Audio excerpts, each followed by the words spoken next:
Now we're going to move on to, I guess, what they call contemporary intelligence theories, meaning more modern. You had that original G theory, and then the factor analysis that expand upon it. And now Howard Gardner even moves on from Thurston's idea of some multiple forms of intelligences, and he really expands it. And that he noted that the brain damage may diminish one type of an ability, but not others. And so his conclusion from this is that there are different types of intelligences outright.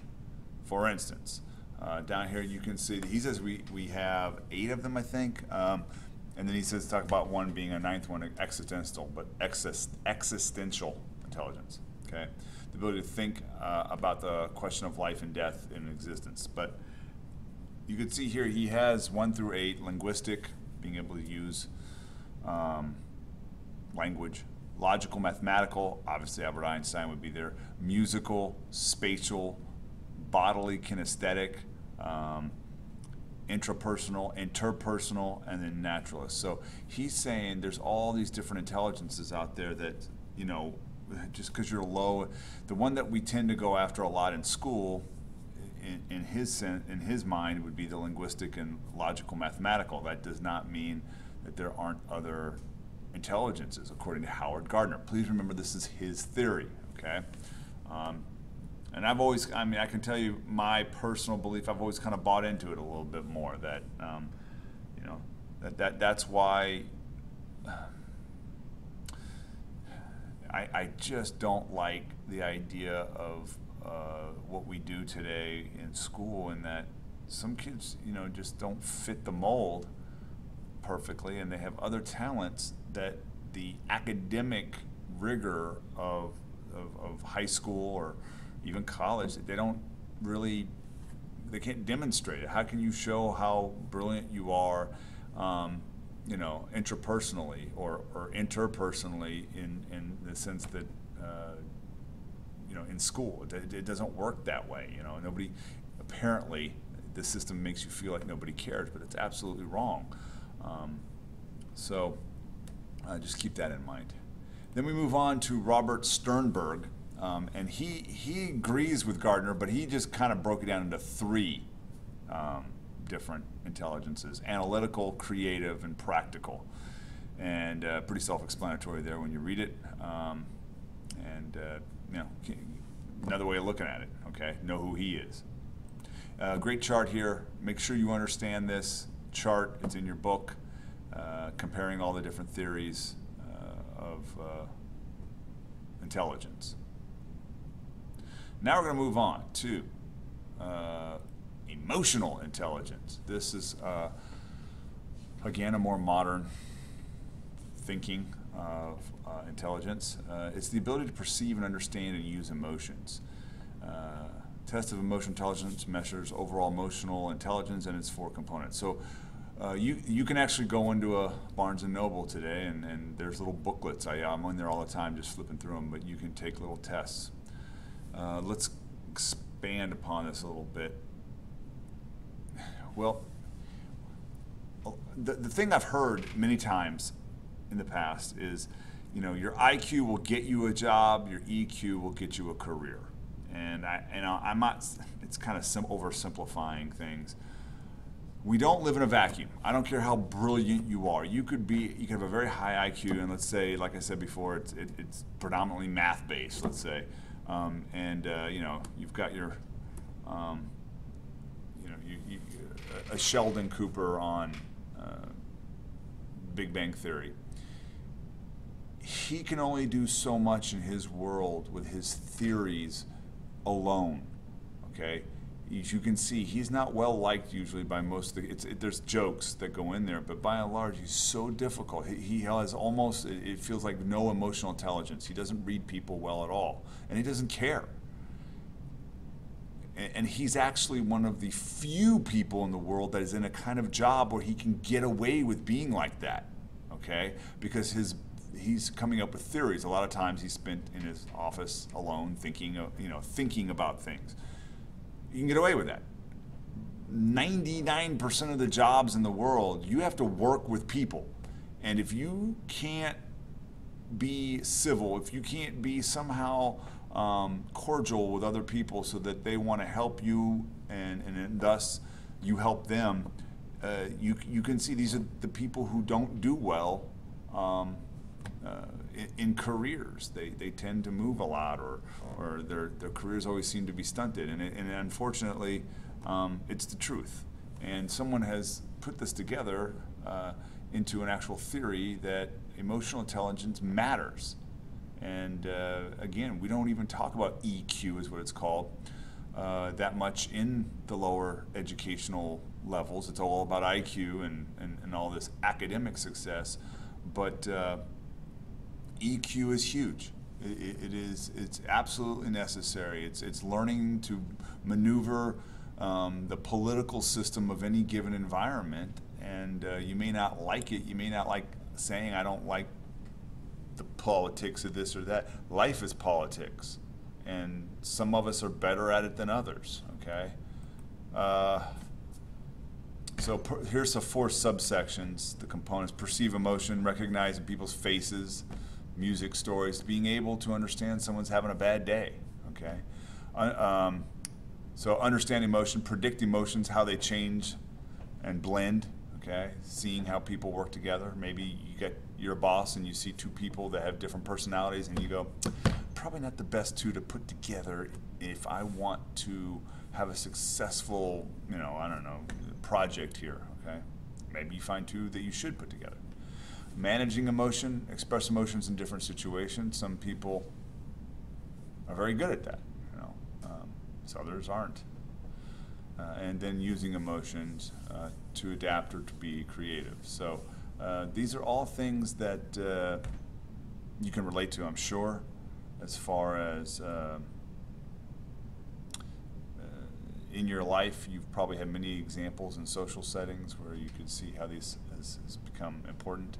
So I guess I don't ever wish to underplay this, but then again, you have your hardliners who say things like, it's not a hard, fast science. You can't perfectly calibrate this. There's not a clear-cut answer, and so they poo-poo a lot of the EQ idea. But I'm big on this. I really do think there's a lot more to EQ than people understand. Criticisms. Gardner's and others criticize the idea of emotional intelligence and question whether we stretch this idea of intelligence too far when we apply it to our emotions.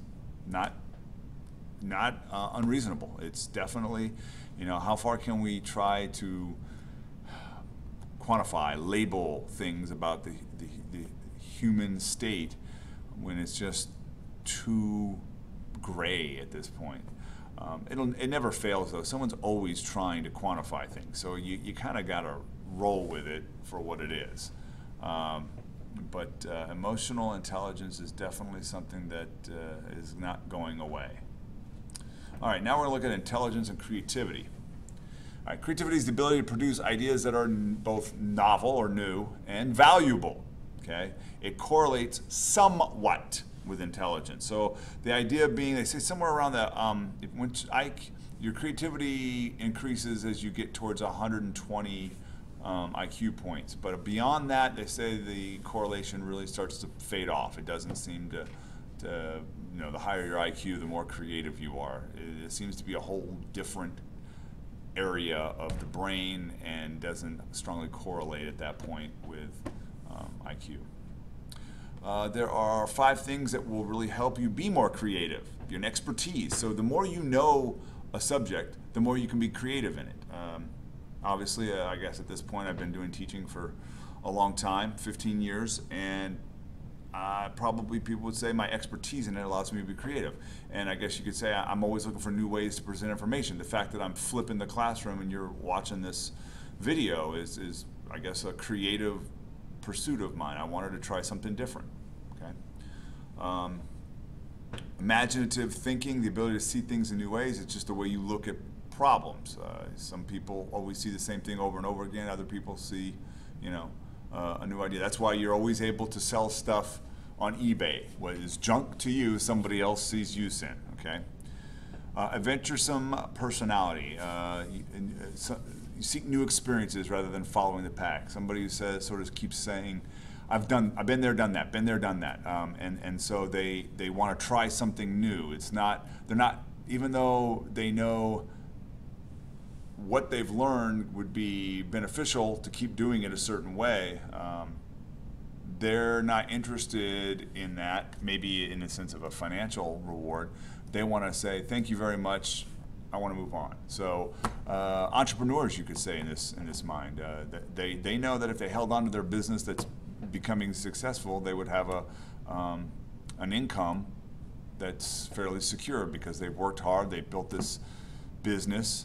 But a lot of your real great entrepreneurs, they just have this need, this creative need to go, well, yep, I developed that. They sell off their business to somebody else to run it, and then they go on to try to do something new, okay?